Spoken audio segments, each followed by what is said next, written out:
I walked into the office that morning the same way I had for the past 28 years. A black coffee in my right hand, my old gray coat folded neatly over my left arm. That was always me, steady, on time, never flashy. Someone once said my presence alone made the whole building feel calmer. Maybe that was true. But that morning, I could tell something was waiting for me at the end of the hallway. The air felt different. Fewer greetings, more sidelong glances, and those hushed little whispers, the kind that did not bother hiding my name. I am not the panicking type. When I was a kid, I once watched a storm sweep away my friend's entire neighborhood in 20 minutes. The helplessness on the adults' faces that day stayed with me, carved deep enough to shape the rest of my life. That is why I chose disaster risk analysis. So no child would ever stand there watching what I had watched. So no family would lose someone just because a warning came too late. Maybe that is why I stayed calm, even when I was fired on a Monday morning after barely half a cup of coffee. Coastal Watch Systems was not some cute little startup. We built rapid alert systems, extreme weather forecasting, and flood path simulations. The company had saved more than a few lives, and every time our system sent out a timely warning, I knew I had made the right choice. I had seen us grow from a damp little office where rain trickled down the walls to the largest data hub in the Northwest. I had witnessed every line of code, every brick. So when I saw the name Caroline Mercer in the email announcing our new chief executive officer, I assumed I would be teaching yet another bright, ambitious newcomer how not to break the company. I was wrong. And in a rather entertaining way. Carolyn was only 32, and she looked like she walked straight out of a magazine shoot. Too young, too confident, and very eager to prove the company needed her fresh vision. I do not mind change, as long as the person driving it understands what they are actually changing. Carolyn did not. She used words like innovation and transformation, the way some people sprinkle seasoning on everything, whether it made sense or not.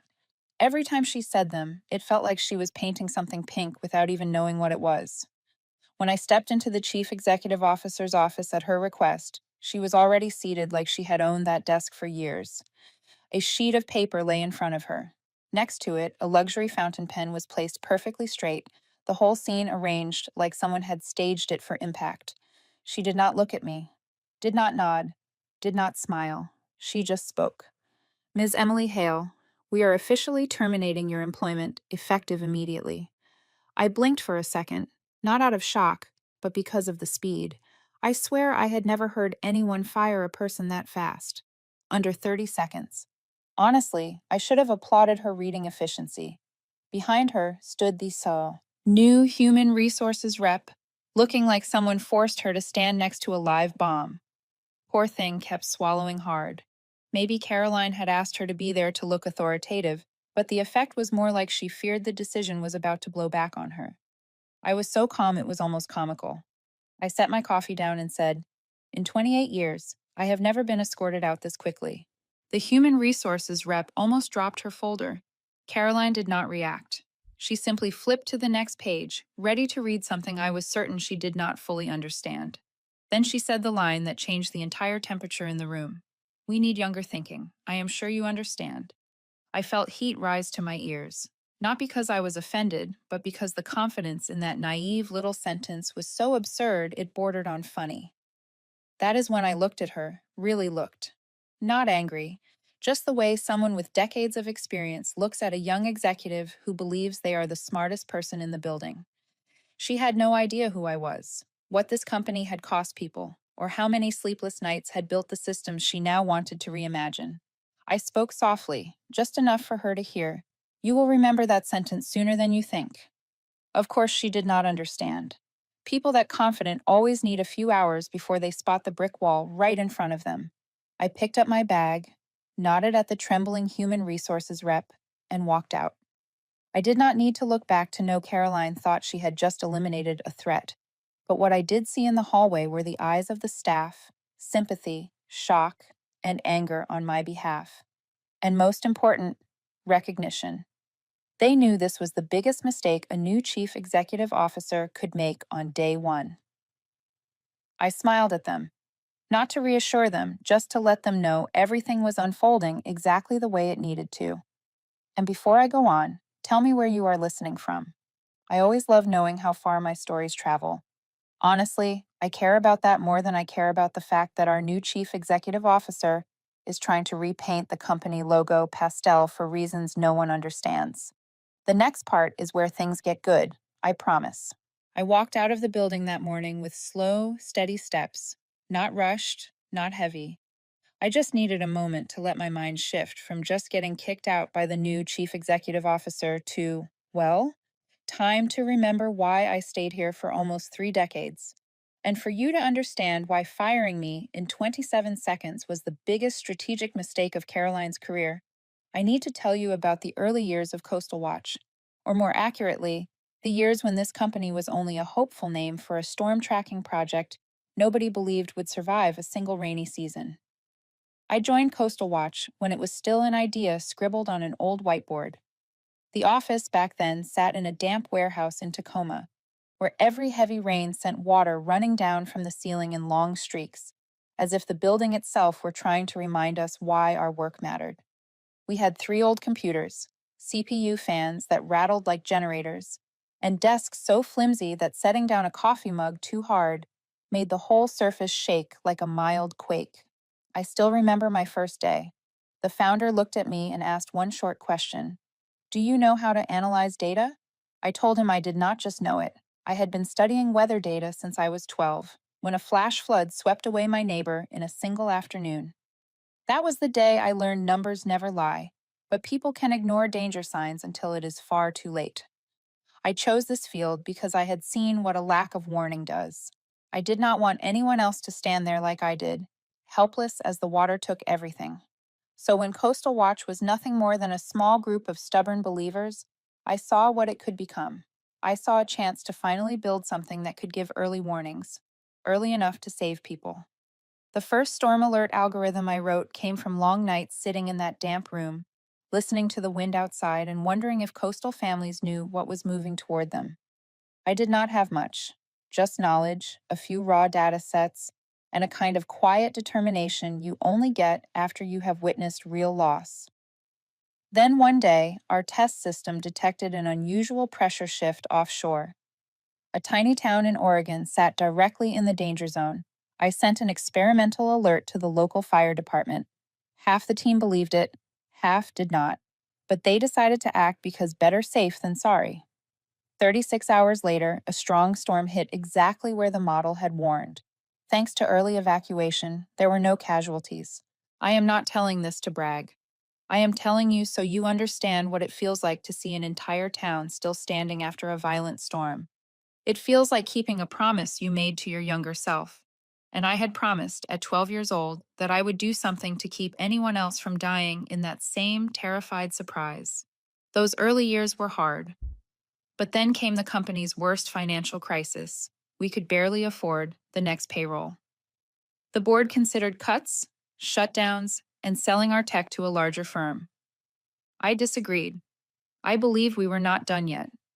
Things were so bad that they had to pay me in stock instead of salary. Most people would have left.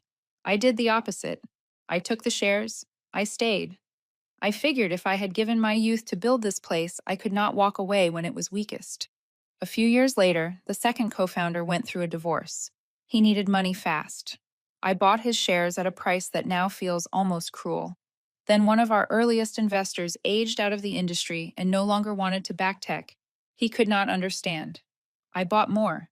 Some people called me foolish, said I was taking too much risk. That is fine.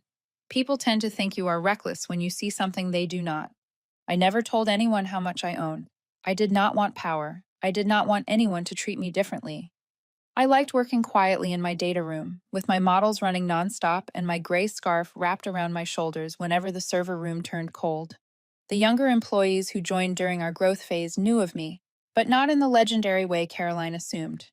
They knew I was the one who answered emails at 3 in the morning if it involved early warnings. They knew I never claimed credit but always claimed responsibility. They knew I was the one in the background, steady and constant, like a support beam in the basement. You never look at it, but you know if it fails, the whole house cracks. I never needed a spotlight. I just needed the system to work, and maybe that is why Caroline never saw me as a threat. To her, I was just a long timer, an old file she could toss aside to prove she was bringing change. She did not know this company, quite literally, stood on my shoulders. I built the foundation with 28 years of my life. I just never expected someone to mistake the foundation for a place to put their executive chair. I left the company that morning with a lightness that almost made me laugh. Not because getting fired was pleasant, but because I knew the person who signed that decision had no idea what she was doing. And for you to understand why Caroline Mercer acted the way she did, I need to tell you about the life I lived long before she walked into that office with the kind of confidence only people who have never stumbled possess. Caroline was not chosen. She was placed in the chief executive officer's chair in the most literal sense. Her father, Harold Mercer, a well-known investor up and down the West Coast, owned nearly one-fifth of the company. He believed his daughter needed a place to test real-world leadership. To put it plainly, Coastal Watch was Caroline's practice arena, a leadership exercise worth hundreds of millions, nothing more. Caroline grew up in an environment where every decision was softened by protection. People like that often cannot tell the difference between actual talent and inherited privilege. She was good at speaking. I will give her that. Caroline could talk for half an hour about strategic vision without mentioning a single number or data point, yet somehow make everyone feel like they were about to join a mission to outer space. She had been trained in places that taught people how to speak flawlessly, tell stories beautifully, but never taught them how to read a map when they got lost. That is where the danger comes from. When someone believes they can lead simply because they sound good, they begin to see the people doing the real work as obstacles. Caroline looked at me the way someone looks at an old statue in a living room. Too historic to throw out, but not stylish enough for the modern apartment they are trying to build. To her, I was a symbol of the past, and she preferred the future, even if that future existed only in the slides she brought to her first meeting. One thing that still makes me laugh is the fact that Caroline changed the company logo on her very first day. No market research, no board meeting, no internal announcement. She simply sent an email to the design team saying to make a new pastel logo because it would feel soft but modern. The only feeling it created in the engineering team was amusement. We built disaster warnings, not milk tea shops. Soft edges do not stop storms. And then there was the way she named meetings. Caroline never called them meetings. For her, everything had to sound like the opening session of a $3,000 leadership seminar. The simple midweek team meeting she renamed Vision Syncing. Every time I read the calendar, I felt less like I was preparing for work and more like I was about to have my brain synchronized. Those were just the surface problems. The real issue was that Caroline wanted to prove herself as quickly as possible. When her father placed her in that seat, he did not realize that constant protection had left her unable to understand that power does not come from a title. It comes from the ability to make the right call at the right moment. Caroline believed the opposite. She thought a bold first decision would earn respect. And for people new to power, a bold decision often becomes firing someone older and more experienced, as if that alone demonstrates vision. And I, the person behind nearly all of the company's forecasting systems, the person she had no idea owned most of the shares, became the first target of that fragile ambition. Caroline had never stayed long enough in any company to understand that places like this survive because of years of quiet work, done by people who never appear in the news, never give speeches, never stand under the spotlight.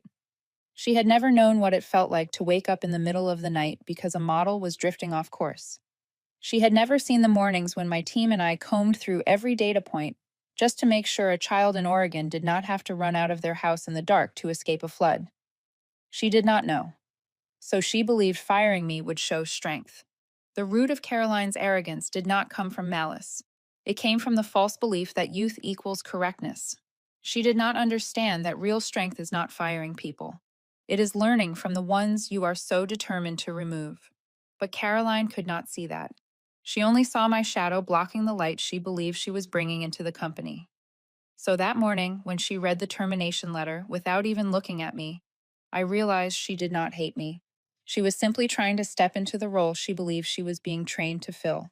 She wanted to prove to her father that she deserved that title, and in her mind, anything that did not fit the modern youthful image she clung to was a barrier. To her, I was that barrier. She did not know that the real barrier was not me, it was her own lack of experience. And if there is anything truly funny about all of this, it is the fact that Caroline thought firing me would make her look powerful, when in reality, it was the very decision that pushed her out of the chair her father had placed her in, faster than any storm our system had ever predicted. I did not think about being fired as I drove home that morning. I thought about how something like that could happen so quickly. It felt almost amateur. Caroline had blown into the company like a strong wind, but she had no idea that every wind, no matter how loud, still follows rules. She did not understand those rules, but I understood them very well. I opened my front door, set my keys on the table, and placed my bag on the familiar couch. No heavy emotions. I had spent my life studying risk, and there is one thing I believe without hesitation. Every mistake has warning signs. Firing me in less than half a minute. That was not a punch, that was a signal. I opened my laptop, typed my password, and clicked on the folder only I knew. Contingencies level 3. Someone else might have thought it was just backup material. For me, it was the company's second warning system, the one built for people, not storms. Clause 9.3 sat right at the top, the succession override clause, a thick document complete with signatures, notarization stamps, and a filing date from more than a decade ago. I never liked playing power games, but I did like being prepared, and this clause was not created to intimidate anyone. It existed to protect the company's entire structure from the exact type of person Caroline represented.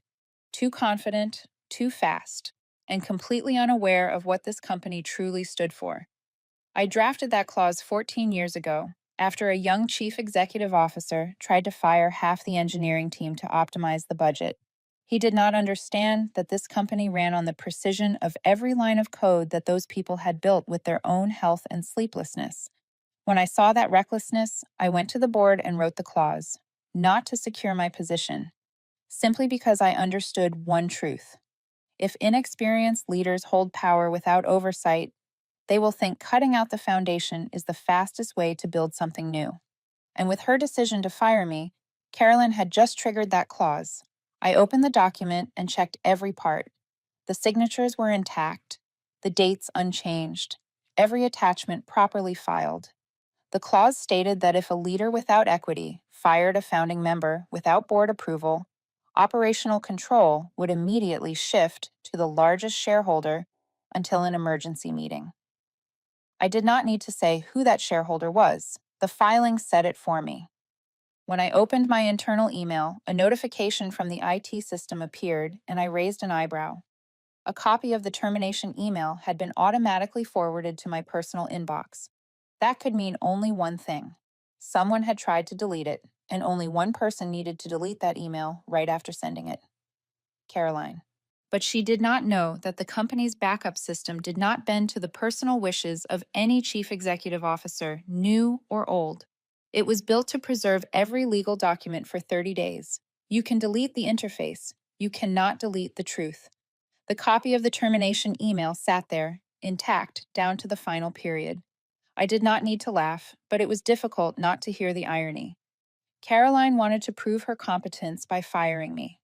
Then she tried to erase the evidence of the very decision she believed made her look strong. Perhaps she forgot that it was also part of this company, and if anyone despises sloppiness, it is the IT team on a Monday morning. I attached the email to the 9.3 file, then added 3 more documents: the company charter, the notarized verification, the registration file with the state of Delaware. No dramatic language, no extra flourishes. Precision is always the loudest voice in the room. Once everything was complete, I opened a new message addressed to the entire board and the legal department. A short subject line: Succession Override Clause Activation. No emotion, no exclamation marks, just a fact. I wrote a final sentence, brief and courteous. I trust everyone will want to review this before making the next decision. I clicked send, then leaned back in my chair as Seattle's gray sky began to shift. I had seen many storms form from the faintest signals. This one was not coming from the Pacific. It was coming from the Coastal Watch boardroom. And Caroline, no matter how hard she tried to erase the trail, would not be able to stand against it.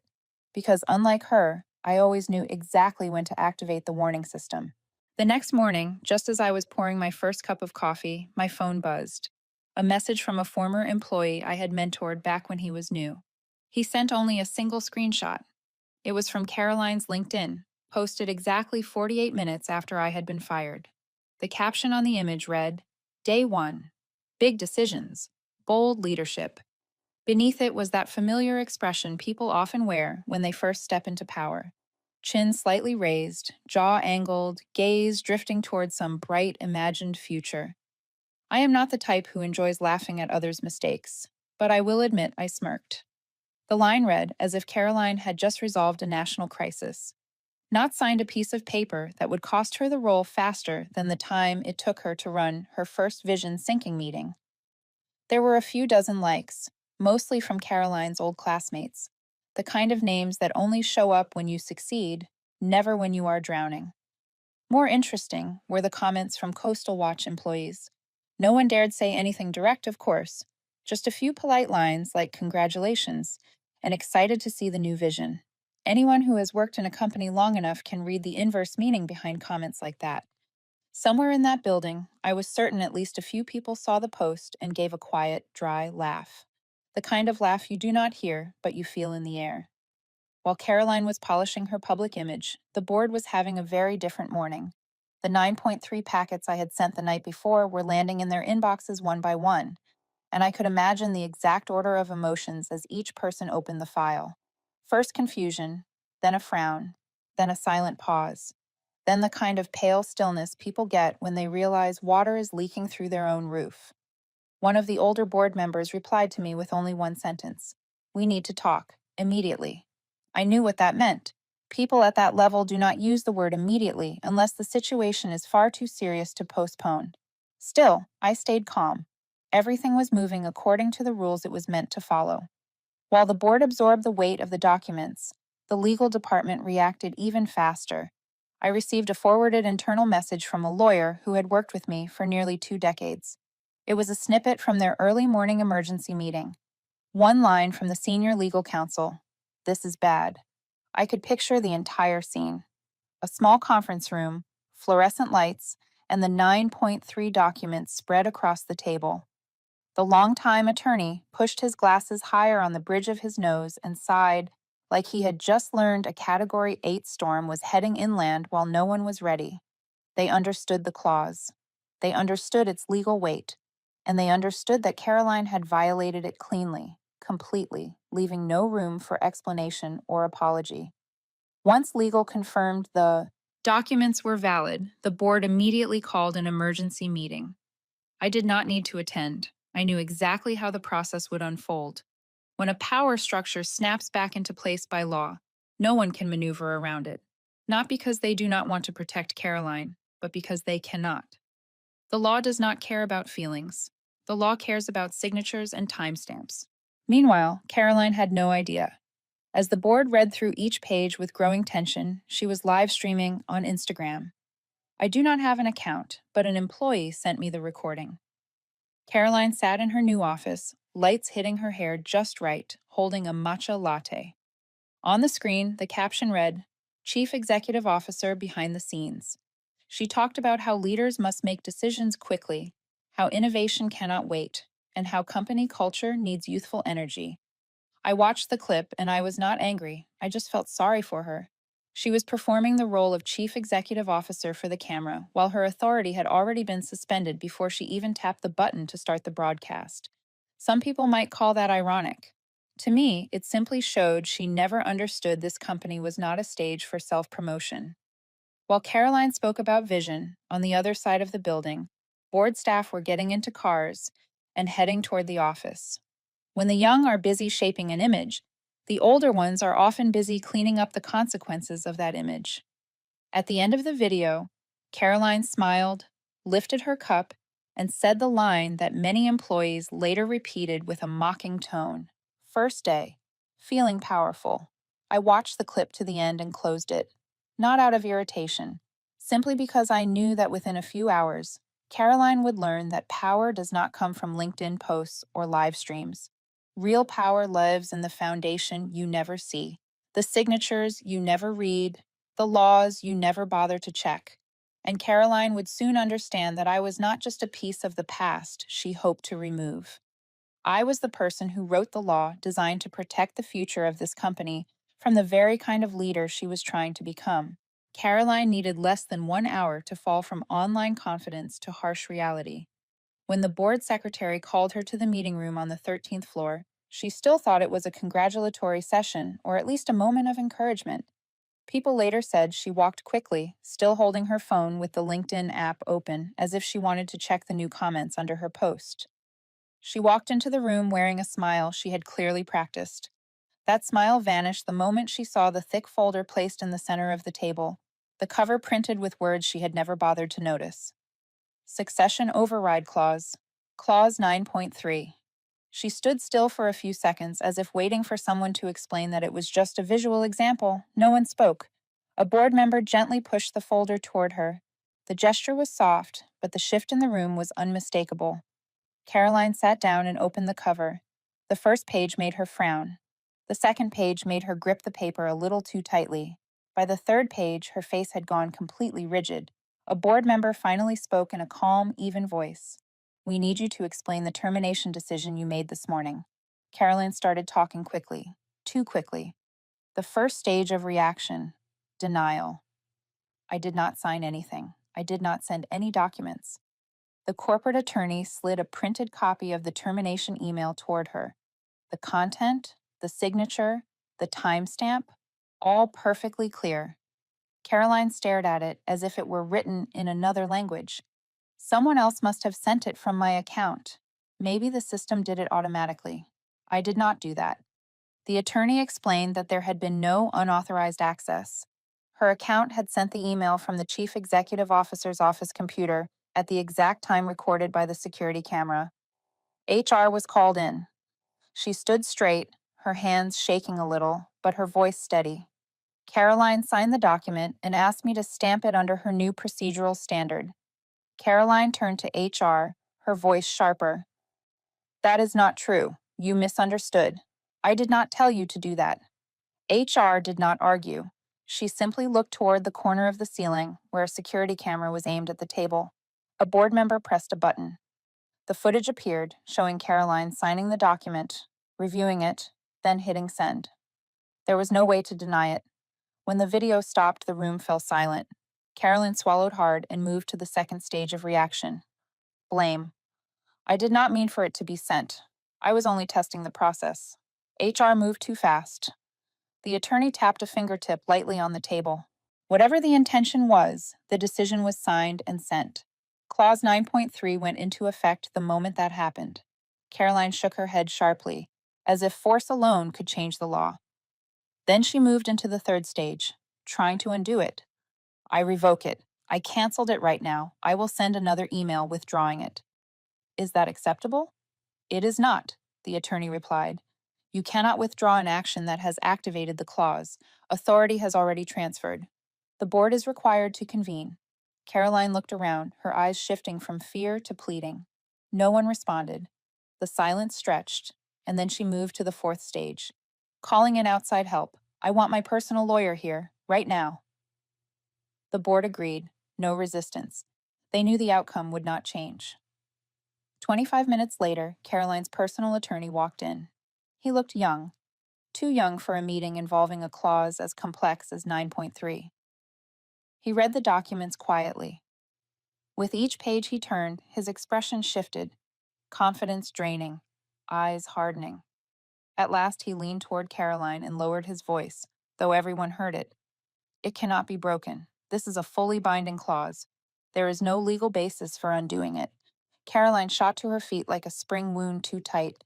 "That is impossible. Do something."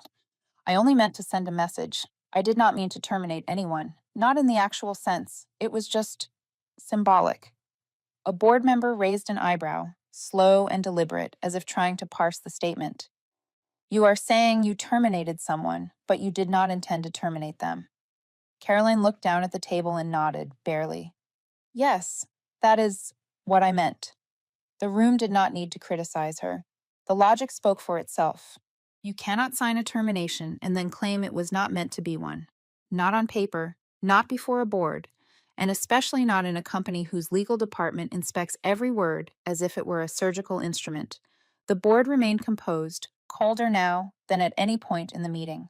No anger, no raised voices, only facts delivered with the steadiness of people who had weathered many storms. The clause has been activated. The process is underway. There is nothing further to discuss.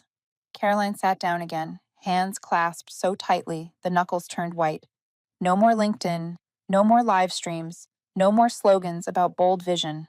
Only one truth remained. She had destroyed her own authority with the very action she believed would announce her strength. When the meeting ended, the board left first. Carolyn stayed seated for a long time, as if waiting for someone to tell her this was merely a test. But no one said anything. No one could say anything. The law had already spoken.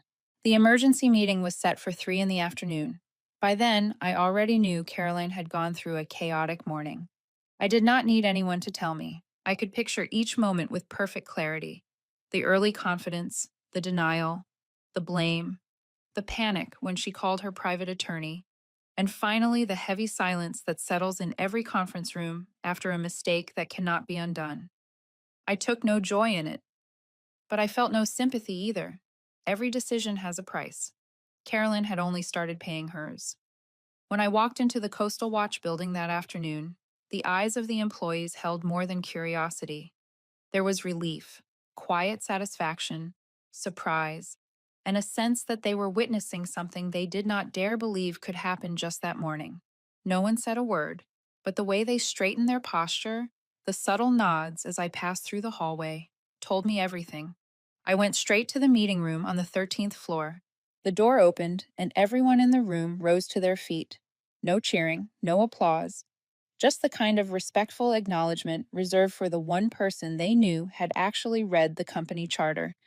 The chair of the board spoke first, voice low and clipped. We welcome the largest shareholder. No explanation needed, no percentages, no lists. They said it the same way one states gravity. Caroline shrank into her chair as if the sentence had tapped her on the shoulder to remind her that none of this was a game. I stepped toward my seat. But before I could sit, Caroline shot to her feet, voice pulled tight like a strained wire. You have no right to be here. You are no longer an employee. This is an executive meeting. The room fell still. Caroline did not say it because she believed it. She said it, hoping someone, anyone, would take her side. No one did.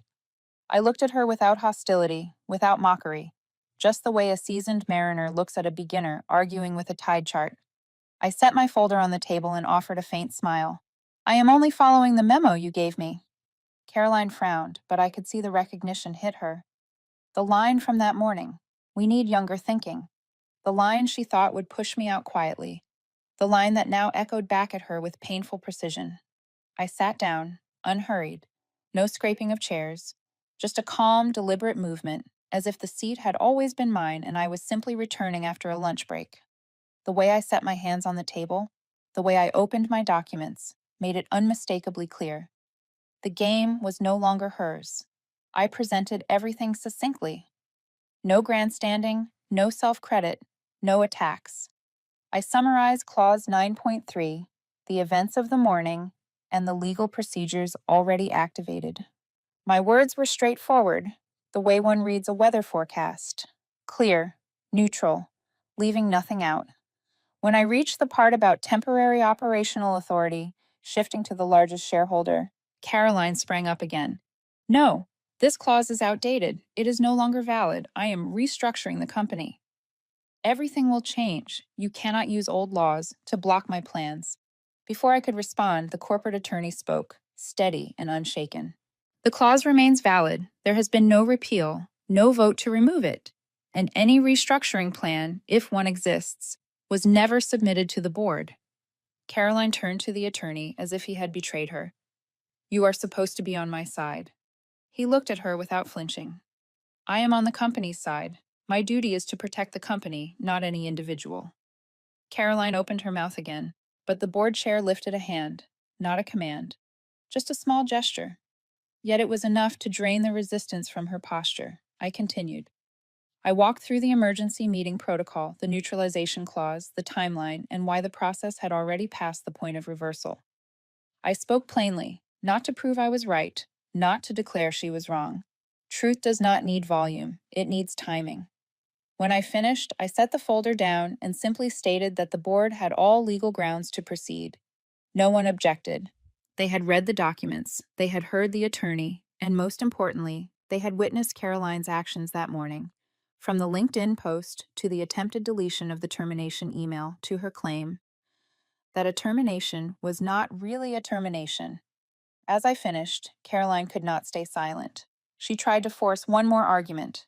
You are playing a power game. You want this position. You want to take me down.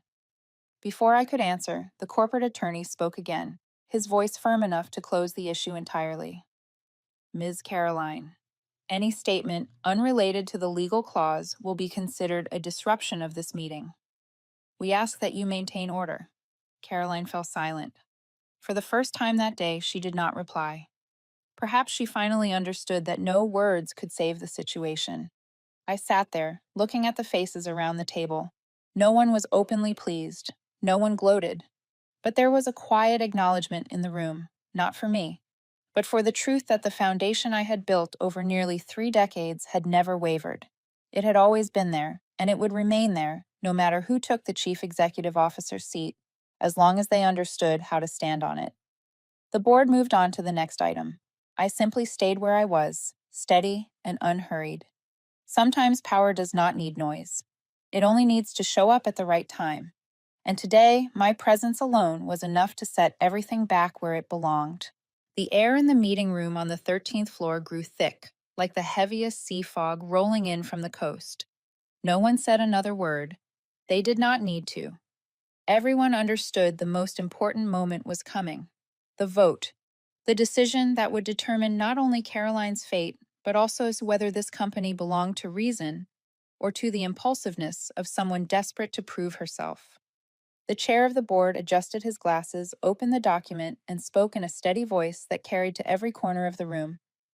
We will vote according to the charter, removal or retention, one by one. Caroline straightened her back, trying to gather whatever confidence she had left. She looked around the table as if searching for a familiar face that might side with her. The only familiar one was her father. Mr. Mercer, her father, had arrived at some point, though I did not see when. He sat at the end of the table, gripping the brim of the golf visor he always wore. He no longer had his usual calm. Instead, he wore the look of a man watching his child face a mistake he himself had helped create. Caroline turned to him, almost pleading with her eyes. Dad, say something. He did not answer right away. He looked at his daughter for a long moment, long enough for the entire room to feel the discomfort of it. When he finally spoke, his voice was low, but clear and absolute. You need to relearn how to lead people. Caroline flinched, as if someone had struck her. But he said nothing else. He simply bowed his head, set the visor on the table, and sat still, like a man who had just realized the cost of placing his daughter in a role she was not ready for. The vote began. The first member, removal. The second member, removal. The third member, removal. Caroline's expression shifted. Confidence gave way to instability. She looked at her father again, but he only closed his eyes. The fourth member, removal. The fifth member, removal. Caroline bit her lip. Half her hand pressed against the table trembled. No more defense. No more arguments. No more lawyers. Only the truth. Approaches like a rising wave that no one can stop. The sixth member, removal. The room remained utterly silent. You could hear the soft scratch of the board secretary's pen.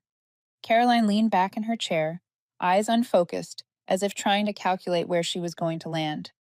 The seventh member, removal. Only one vote remained, but the outcome had already solidified. Caroline's voice cracked as she forced out one last protest. You are throwing away the company's future. I am the only one who wants to change it. No one answered. No one felt the need. Finally, the board chair spoke. The final vote. Removal. 8 out of 8. No one applauded. No one sighed with relief. The silence in the room was the silence of a master builder seeing a structure stand exactly as designed. Not joyful, not triumphant, only acknowledgement that things had returned to alignment. Caroline rose. Her chair struck the wall behind her. She looked at each person in the room, her eyes no longer arrogant, but sharp with resentment and wounded pride she did not know how to hide. You will regret this. The words fell flat. They carried no weight.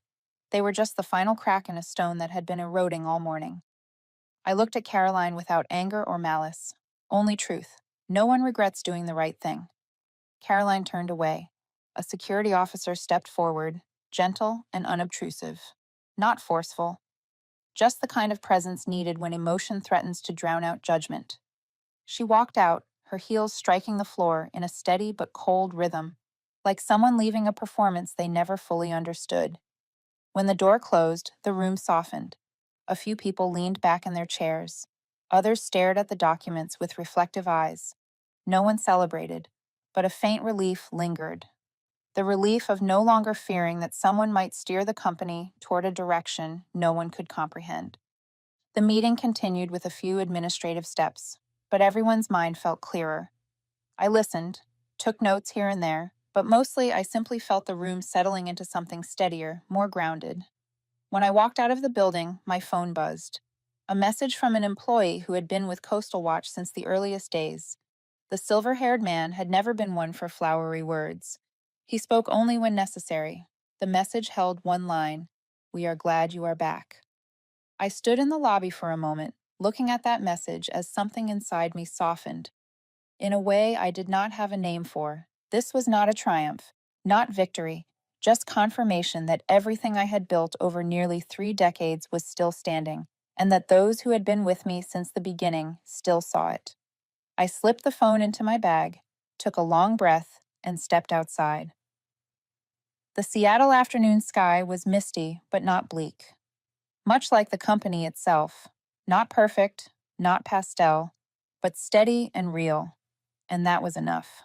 The next morning, as I walked into Coastal Watch headquarters, I felt something the company had not had in a long time: a sense of ease, not quiet, not dullness, but the feeling that people in this building could finally do their work without guessing whose title would be rearranged just because someone wanted to make an impression.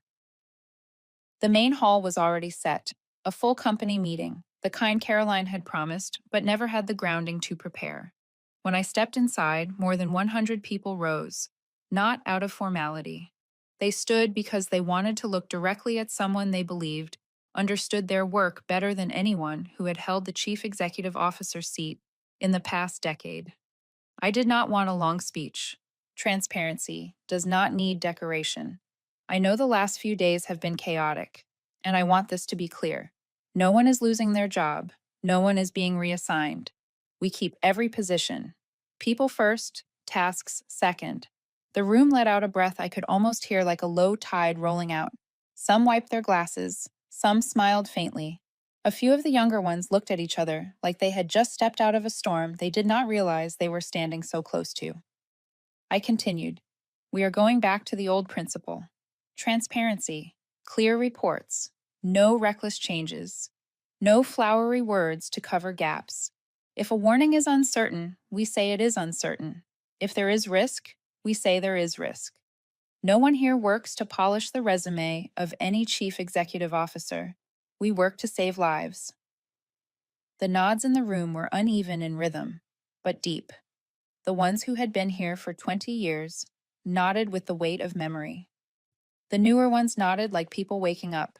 Both mattered. When the meeting ended, I did not return to my office right away.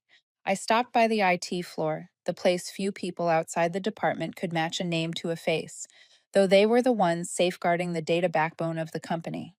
They sat in front of screens full of green command lines that could overwhelm anyone who did not speak their language. When I approached, a young technician nearly jumped to his feet, but I raised my hand for him to stay seated. I came to thank you. He blinked. For what? I smiled. For keeping the backup email. Because of that, the truth could not disappear. The technician flushed red as if I had handed him a medal. He insisted it was just the system doing its job, nothing special. But I knew it meant more than he realized. A company does not stand because of grand speeches or pastel logos. It stands because data stays intact at the exact moment it matters. Leaving at tea, I made my way to the top floor. the one with the giant glass panels overlooking Seattle. In the morning, the mist still hung over the water, but the light was enough to see the rooftops rising along the hills. A city I had spent my entire career protecting from late alerts and incorrect coordinates. I stood there for a long while, not to savor victory, but to remember why I chose this path. Because a neighbor died in a flood when I was 12. Because I knew what loss felt like when a warning arrived too late. Because I wanted to spend my life making sure no one else had to feel that way. When I finally spoke, my voice was low but steady. I did not come back for revenge. I came back to make sure no one loses family because a warning is missed. No one heard me, but sometimes the most important truths do not need an audience. The right decision only needs your own conviction.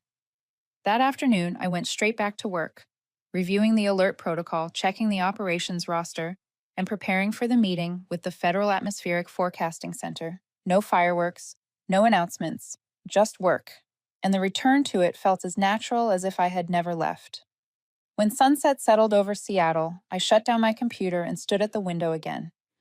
The city lights flickered on, that soft amber glow I have always loved. Not loud, not performative, just there.